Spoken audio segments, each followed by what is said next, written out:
As a business owner or manager, if you have not yet created a security policy, you should do so. Security policies can cover a broad range of things, and call us and we'll sit down with you and help you draft one. But they should cover acceptable use policies for your computers, types of access controls, what employees can and cannot do, what type of sites they visit. For example, employees that have laptops, where they can and cannot keep it. Your policy might state that you can't have your laptop in the trunk of your car or in certain places where it might be stolen.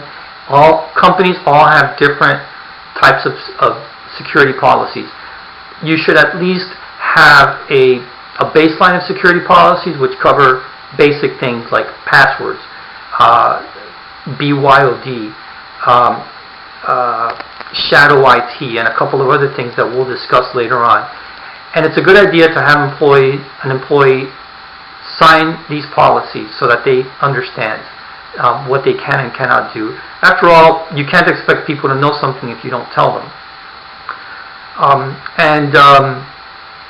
Finally, the security policy should also be followed up with some physical policies or some physical constrictions. So, for example, if you have a policy that states that you cannot visit certain types of websites, you might want to also add, a router or firewall that prevents people from visiting those types of websites. If you have a policy that states that you can't, bring documents or on a USB stick and share them to and from your home, you should follow that up with some type of physical constraint or logical constraint on users' computers that will not allow them to insert USB sticks. So it's a good idea to have both a written policy as well as to have security controls in place.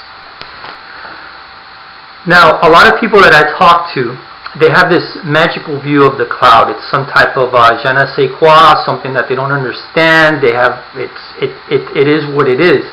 And the cloud is nothing out of the ordinary. It's just servers and switches and routers, the same type of equipment that you probably find in your on-site rack or cabinet or computer room. They're just somewhere else, and it's being managed by someone else. And you're just basically offsetting the cost of having to maintain your own hardware and all that to let it be somebody else's problem. And also, of course, there's some benefits. For example, that these are usually in facilities that are designed to stay up and running in case of catastrophes. And there's a couple of other things, but it's not really anything different from what you might have in your computer room. And of course, there's always some person that has access to those systems because they have to maintain them. You don't know who that person is. So you shouldn't have this blind level of trust and just put whatever data you want. Some data, and again, this could be covered by policy, tell your employees there's certain data that you can put out there and there's certain data that you should not. And having a good policy dictating where data can be kept and where it cannot is something that's also very important. Remember, inside those data centers, you could have insiders, and as we had mentioned before, and there's insider theft as well. So it might not be a good place to put your intellectual property or anything like that without first doing your due diligence and find out how your cloud provider is storing that data, what type of access control they have, who's the person that has global access to those servers and to the data that's in it. Sometimes they might require in order for someone to have access to be a multifaceted, there may be two people that are required to be able to get into that data. So there's all types of levels of security that they have too, and you should do your homework on that before you just go out there and start blindly trusting it and putting very important data out there. In 2017, the National Institute of Standards completely reversed course, and they came up with a different password policy than what they had recommended before. You may remember in the old days, they passwords were cryptic, random letters and symbols and numbers that nobody could understand.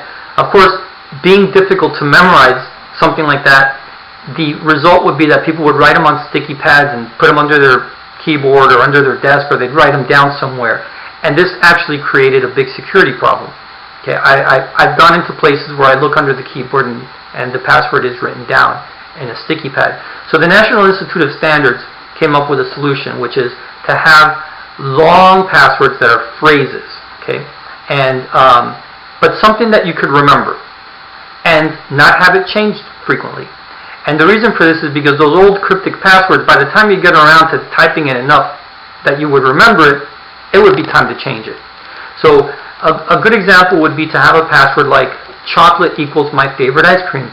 I guarantee you that after you type that 3 or 4 times, you're going to remember it. So there's no need to write it down anywhere. Okay, and this is a good policy, and I totally agree with it. I think it's something good that they've done. Don't use passwords that contain names, birth dates, years, pet names, phone numbers, etc. Especially anything, because all these things can be found on social media. And a little bit later we'll go into details of how hackers could use social media to kind of give the computer a little bit of information or some clues as to what your password might be or what the combinations might be. Don't share passwords across multiple services. So for example, make sure that your Gmail password is not the same as your bank password, which is not the same as your work password, which is not the same as your Twitter password.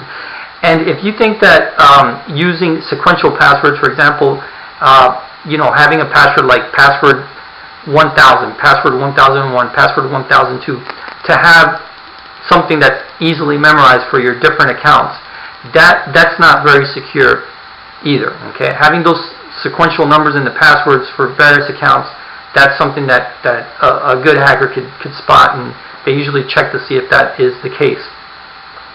Don't use dictionary words followed by simple numbers or dates. Those are relatively easy to hack. Don't store your passwords under your keyboard in your Outlook mail client. Don't send out passwords by email. Don't store them on your phone. Okay, the best place to have your password is right up here. Okay, they can't hack that yet. Okay, so memorizing the password is the ultimate security. Password wallets are also good. They could be hacked. It's not likely, but they can be. Okay, because it's stored electronically. Again, the best place is to keep it in your brain. And what I like to do is I keep my passwords on a piece of paper written down with a pen or a pencil, and I keep that in a small personal safe. Okay, so that's also very secure. It's not written electronically anywhere. Be wary of shoulder surfers. Shoulder surfers are people that stand behind you and they look at you while you're typing your password, and they could steal your passwords. Never tell your passwords to anyone, not to our support staff, not to your boss, not to your co-workers, not even to your mom. Okay, just keep the password to yourself.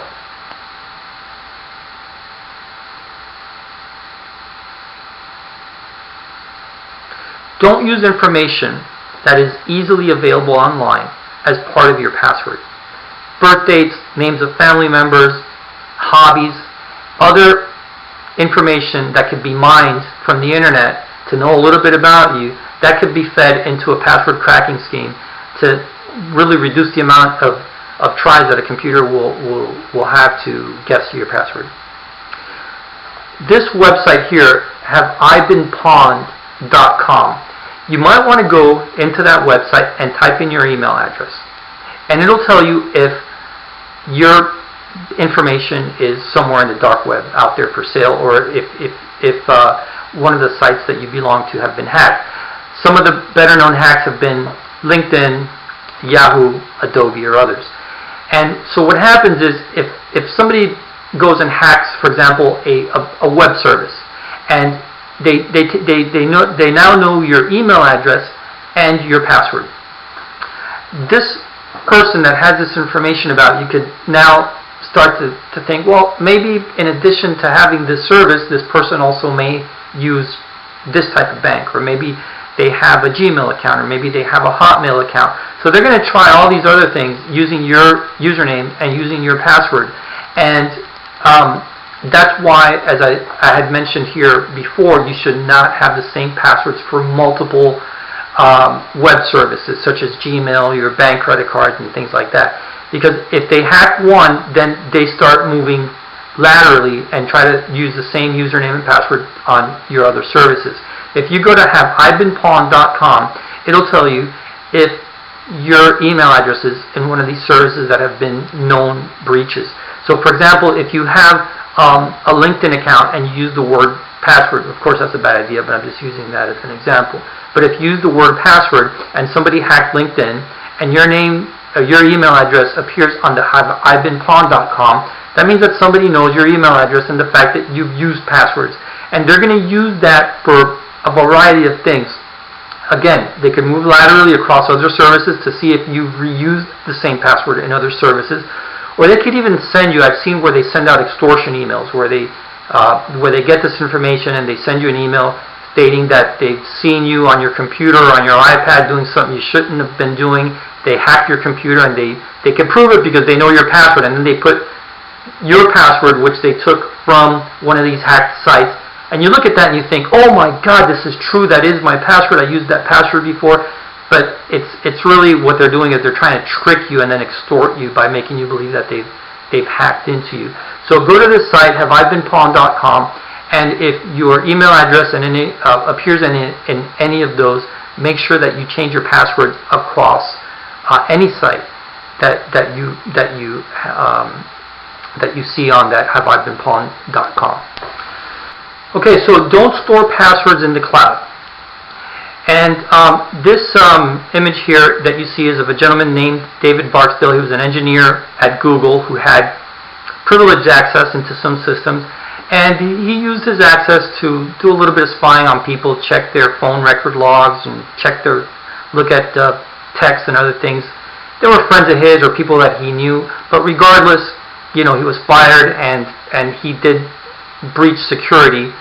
But it just goes to show that, insider threats are always there. And I've been to companies where I've seen spreadsheets of passwords that are stored on cloud-based storage. Okay, and it makes me cringe, because not only do you have an insider threat, but if somebody gets the one password for that one service, they stumble upon that spreadsheet and now they've got the passwords for everything, for all your services. And I'm talking about some of these companies have 50 or 100 different passwords for the banks, passwords for your travel sites, passwords for all kinds of things. So that's a treasure trove.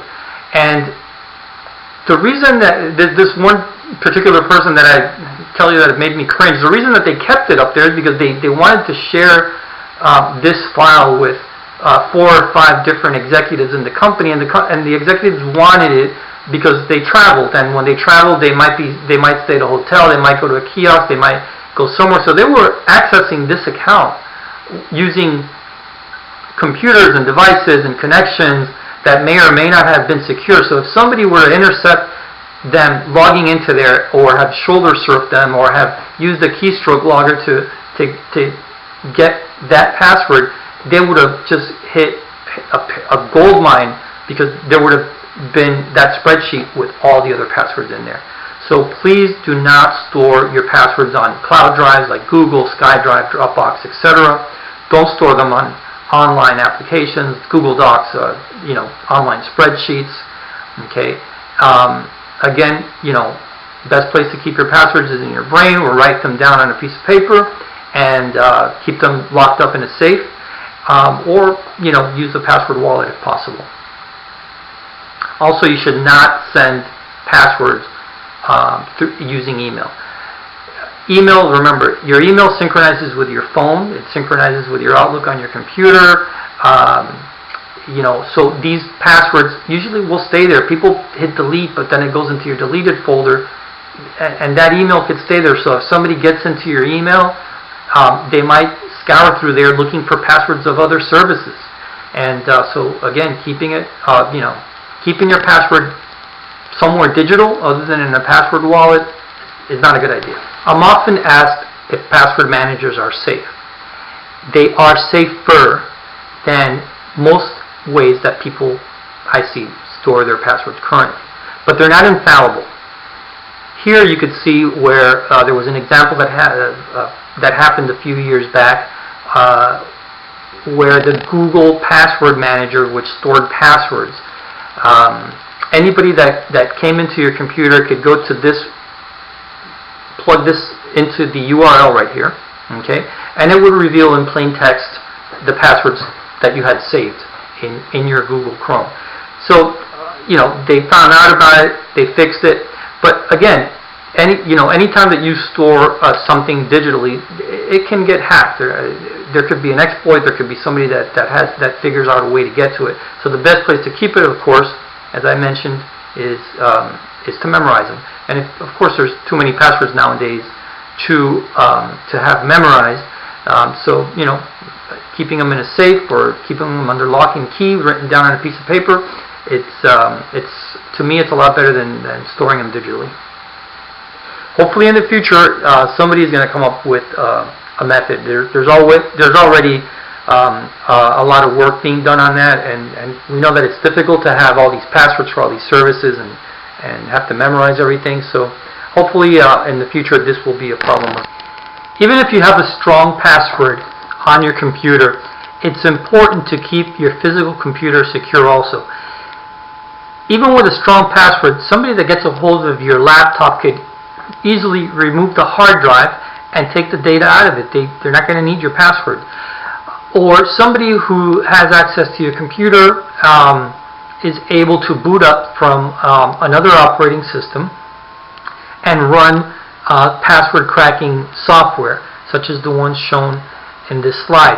And these programs will get in there and either reset the password to null so that the person that could then get in and see all your data with a blank password, or some of the programs might actually be able to crack the password that you have on there already. Well, we all know password resets and how they work. When you lose access to either an email account or some other type of account, they either send you a link or a phrase or something to your mail, to your phone, or sometimes you have to ask a security question. The latter is insecure, and I'll tell you why. Most of these security questions concern things that are easily available online. For example, some of the questions may be, what middle school did you attend to? What elementary school did you attend to?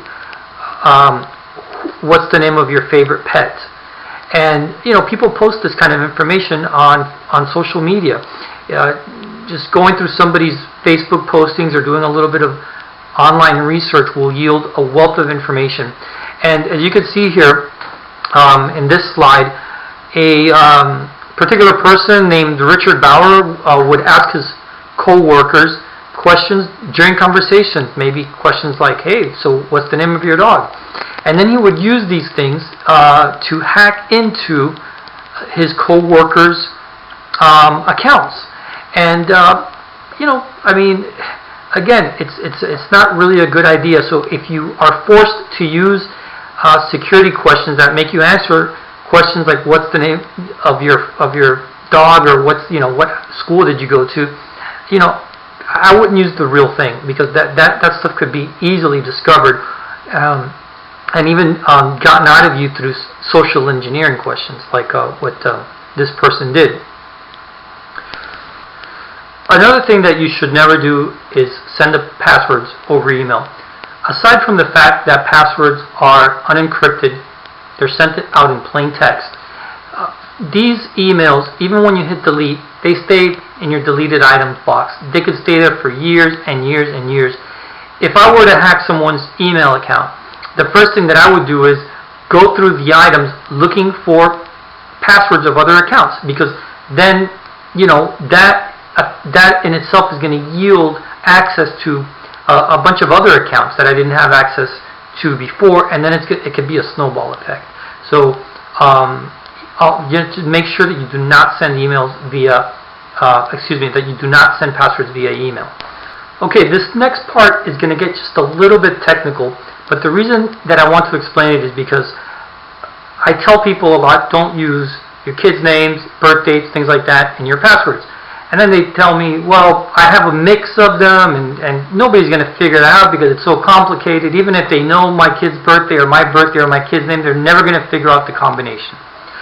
So I have a hard time, getting through to people not to use these types of words or dates for passwords. And I'm kind of going to show you how passwords work in the hopes that it'll clear things up and show you how easy it is for somebody to be able to hack a password like this.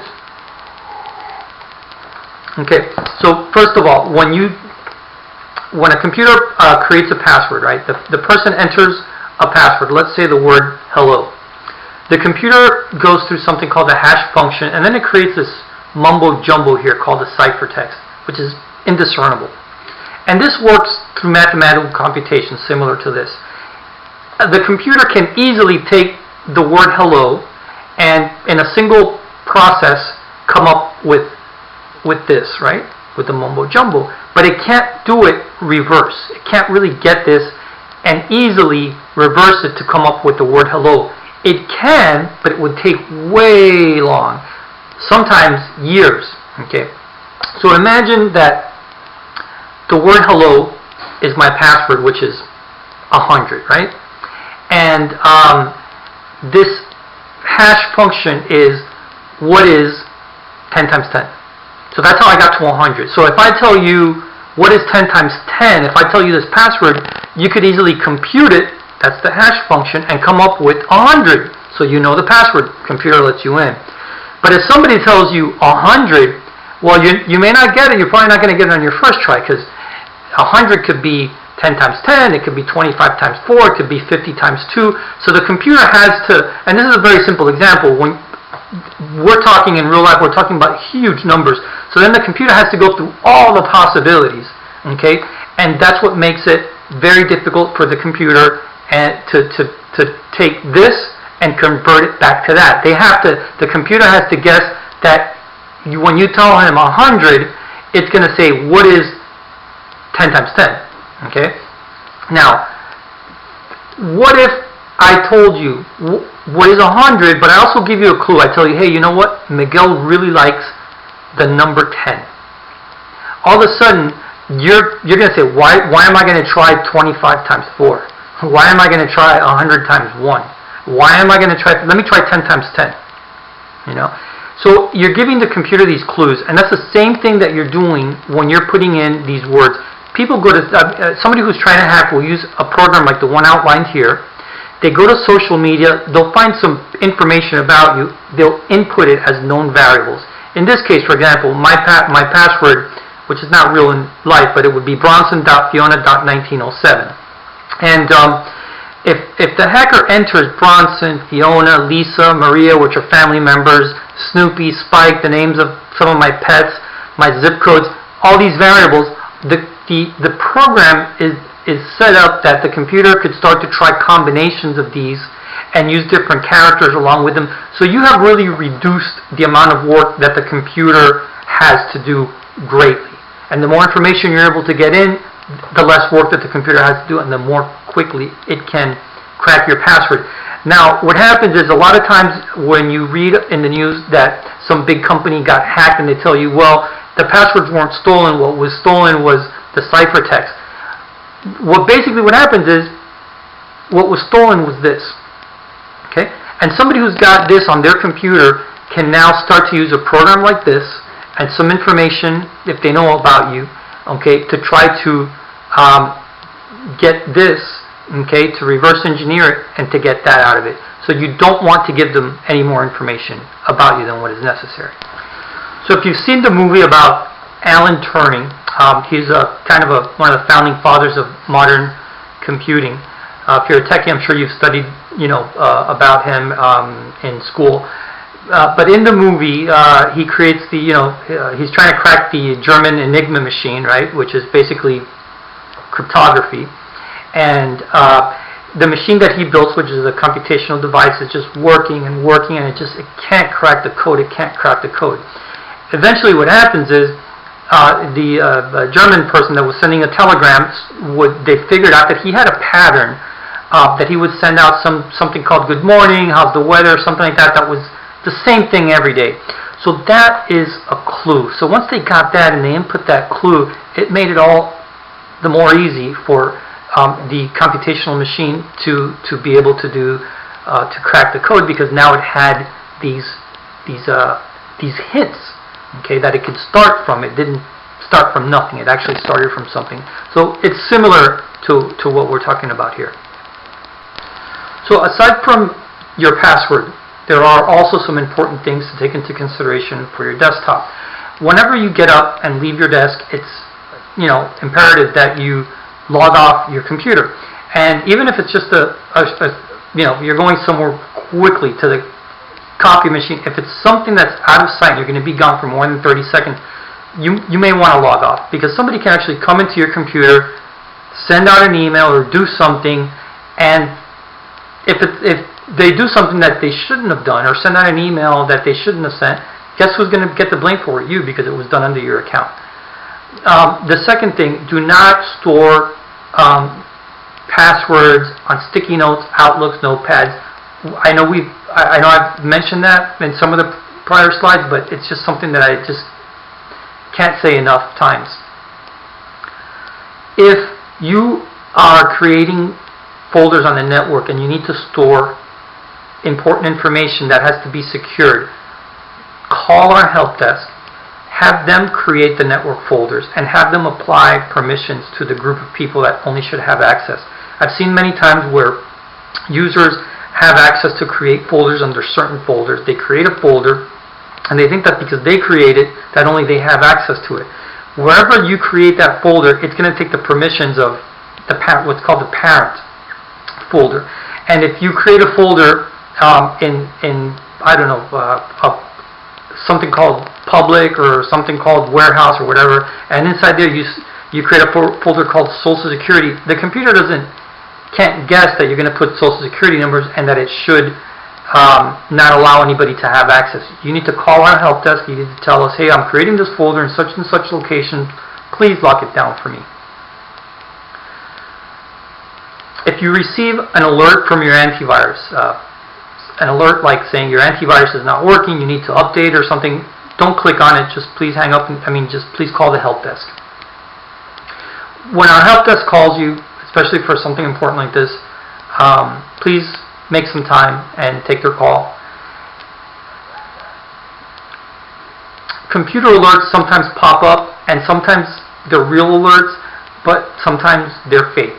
Okay, you go to a website, the website hits you with a pop-up, and you think it's Windows or something. If you're not sure, call us and ask us, have somebody log into your computer and check it out before you click on it. You can also hit Alt F4. That will close the alert without you having to click on it. If you suspect that the alert is just some pop-up trying to get you to click on it to download something, just hit Alt F4.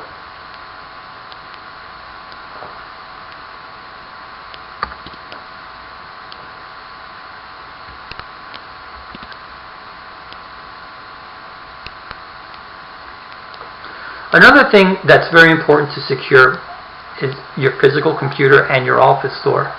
If you work, for example, in the accounting department, in the finance department, if you're an executive and your computer has sensitive information or has access to sensitive information, make sure that your door is locked. If you go out, you leave your door open, somebody could sneak into your office and install one of these little nifty gadgets called Key Grabber. Okay? Basically, it's a keystroke a device. It's a keystroke recording device, and it records everything that you're typing. So as you can see here, you could take this device and insert it into the back of your computer on the USB port, and then just take the keyboard and insert it into that. So when you're typing, the signal goes from your keyboard to this device. The device makes a copy of it and then sends it to your computer. Computer has no idea that anything's been installed. There's no drivers, there's no software, there's nothing. It's just a device that takes the input, makes a copy of it, passes it along. Okay? And as you can see, you can get these things on the web, Amazon, in a lot of places for as low as $40. Okay? If you do forget to lock your office and you suspect some kind of foul play, it's a good idea to give your computer a visual and make sure that there's nothing that goes between your keyboard connector and the back of your computer's USB port. Also, wiping your hard drive or destroying your hard drive, it's very important. Don't just throw away your computer. And when you're taking your computer, your laptop, or your phone for repair, you got to think first, what's in this device? Because as soon as it goes into a repair shop, that technician has access to it. They could take the photos out of it. They could take text out of it. They could grab what they want out of that device if it's not encrypted, okay, and view it, copy it, and store it. So again, if you discard the computer, it's an asset that's no longer valuable to your company, and you need to throw it away or sell it on eBay or whatever you're going to do with it. Before you do that, make sure that the hard drive is properly wiped. And if you have a device that's not encrypted and you have sensitive information on it, if you're going to take it to a repair shop to get repaired, maybe you should, if you know that the problem is not the hard drive, take out the hard drive, take the machine to go get repaired, and then put the hard drive back in when you get it back. Okay, so here in this slide, we can see what I was talking about prior. If somebody has access to your office, they could get underneath your desk, install a keystroke logger on the back of your computer, be back out in 30 seconds, not even 20 seconds, depending on where your computer is. But it's relatively easy. Also, when you're taking your devices for repair, you got to watch out if it's not encrypted. You got to just let it be known that the person that's doing the repair could have access to whatever's inside that device relatively easily.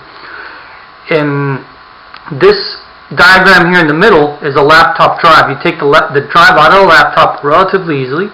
You plug it into this device, which costs about $10–15, and then it goes into the USB port on your computer, and your computer is able to read the entire hard drive.